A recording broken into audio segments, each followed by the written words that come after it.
On se retrouve aujourd'hui pour une nouvelle vidéo, toujours sur la série des réseaux sociaux. Et aujourd'hui, on va parler de TikTok. On a fait la vidéo sur Insta la semaine dernière, donc si ça vous intéresse, je vous la mets dans le petit i. Et tout de suite, on va parler de TikTok, qui est une plateforme qui va se développer de plus en plus. Si tu veux des clientes plutôt jeunes, qui aiment les beaux nail art bien waouh, et ben TikTok, c'est parfait pour toi, parce que c'est vraiment les plus jeunes qui vont sur TikTok. Personnellement, je me suis lancée sur TikTok il y a peut-être 6 mois. J'étais pas très régulière au début, honnêtement, au niveau de mes posts. Une fois que j'ai trouvé mon rythme, ça allait beaucoup mieux. Ce qui est complexe avec TikTok, c'est que c'est quand même beaucoup d'investissement personnel. Voilà, parce qu'il faut vraiment être présent dessus. Il faut faire pas mal de vidéos. Mais ça peut être bien parce que d'un autre côté, tu peux aussi le publier sur d'autres réseaux, comme par exemple sur Insta, si tu fais des réels, etc. Moi, perso, je publie pas tout ce que je publie sur TikTok, sur Insta, parce que j'ai 2 cibles différentes. Au niveau de la stratégie sur TikTok, il faut publier au minimum 2-3 fois par semaine. Parce que l'algorithme va féliciter les créateurs de contenu qui publient le plus souvent, en fait. Donc, il y en a même carrément qui publient plusieurs fois par jour. Et si tu peux te le permettre, franchement, je te conseille de le faire. C'est comme ça que tu vas grossir de plus en plus vite. Plus tu publies, mieux c'est. Au début, tu as beaucoup de temps si tu viens de te lancer. Et bah du coup, je te conseille d'utiliser ce temps à bon escient et donc de l'investir dans la création de contenu. Vraiment, c'est hyper important. En fait, ça va t'aider à faire beaucoup de vidéos, beaucoup de contenu et grossir et puis augmenter ta visibilité. TikTok, c'est plutôt un réseau pour les jeunes. C'est là-dessus que les jeunes vont chercher principalement tout ce qui est dans leur quotidien, hein. Et donc, souvent, c'est des personnes qui veulent des gros nails art, des beaux ongles, etc. Et si c'est cette cible-là de clientèle que tu veux, n'hésite pas. Si tu veux des clientes plus âgées, genre qui ont la quarantaine, je pense mise pas trop sur TikTok parce que c'est pas le réseau sur lequel les personnes de cet âge-là vont. Après évidemment, je dis ça, mais c'est pas une généralité. Principalement, ça va être des jeunes que tu vas cibler, mais tu peux avoir d'autres types de personnes. Donc au début, comme je le dis, on rechigne pas trop sur la clientèle, donc on prend ce qui est bon à prendre. Plus on va être visible sur des réseaux différents, plus on va élargir notre cercle et plus on va pouvoir avoir des clientes. L'avantage, c'est que du coup, si tu fais beaucoup de contenu sur TikTok, ben, tu peux le reposter sur Insta. Moi, perso, je fais pas avec toutes les vidéos parce que je veux avoir 2 cibles différentes sur TikTok et Insta. Mais je te conseille aussi, hein, de republier quelques vidéos quand même parce que, ben, du coup, ça te fait un peu moins de travail. Voilà. Au niveau des tendances, note-les. Et si tu peux les faire dans la journée, fais-les dans la journée parce que les tendances, ça va tellement vite sur ce réseau social, c'est incroyable. Et, et en fait, il faut vraiment les faire de suite ou dans la semaine, quoi. Donc que ce soit soit des trends, soit des audios tendances, parce que c'est très éphémère sur TikTok. Tu te fais bourrer le crâne pendant une semaine et après ça disparaît du jour au lendemain. Tu ne sais pas pourquoi, mais voilà, c'est très éphémère. Donc profite justement de ce côté-là, d'y aller quand il y a la trend. On sait jamais, sur un coup de chance, tu peux buzzer et puis avoir énormément de clientes d'un coup, hein. Franchement, honnêtement, c'est des choses qui peuvent arriver. C'est pour certaines qui sont assez chanceuses, ça peut arriver, mais ça peut vraiment arriver, ce genre de truc, hein. Comme je le disais, pour, la vidéo sur Instagram, analyse ses réseaux. Hyper important d'analyser ses réseaux sociaux. C'est ce qui va faire que, tu vas démarquer certains contenus plus, enfin, il y en a qui vont plus plaire que d'autres et donc tu vas pouvoir dissocier, voir ce que tu peux faire, ce que tu peux refaire, ce que tu vas éviter de refaire parce que ça a vraiment pas fonctionné, et cetera, et cetera. Ça, c'est vraiment les bases en fait du marketing.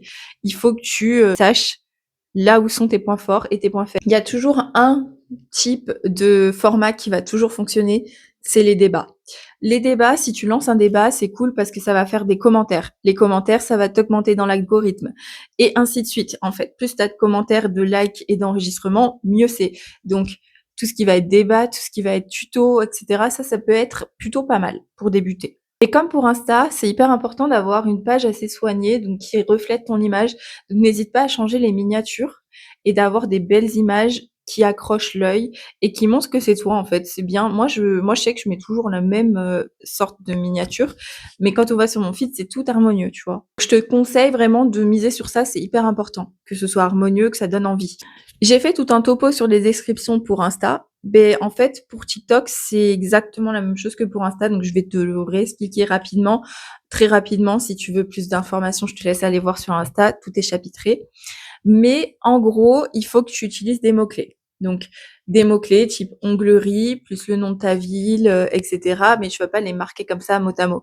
Tu vas faire un texte. Tu peux marquer par exemple si c'est une transformation d'ongles, tu marques transformation d'ongles magnifique.